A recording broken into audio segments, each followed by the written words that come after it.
নমস্কাৰ সকলোকে। একাপ লাল চাহৰ লগত আজি ৰহাৰ এই দিনটোৰ আৰম্ভণি কৰিলোঁ। চাওকচোন, পৰিৱেশটো ইমান ধুনীয়া, ইমান যেন ভাল লাগিছে। আমি জানো গুৱাহাটীৰ মানুহে এনেই পৰিৱেশ ৰাতিপুৱা পাওঁ?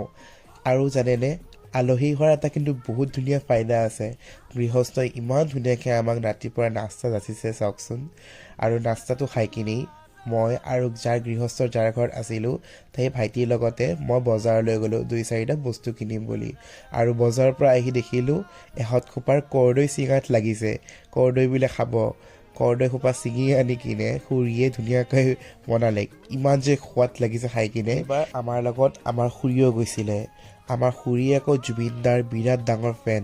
আৰু যিহেতু জুবিন দা আমাৰ মাজত নাই, সেইকাৰণে তাৰে স্মৃতিত নিজৰ হাতত জুবিন দাৰ টেটু এটা আঁকিলে।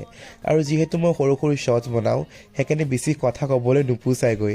সেইকাৰণে আজিলৈ ইয়াতে সামৰিছোঁ দিয়ক।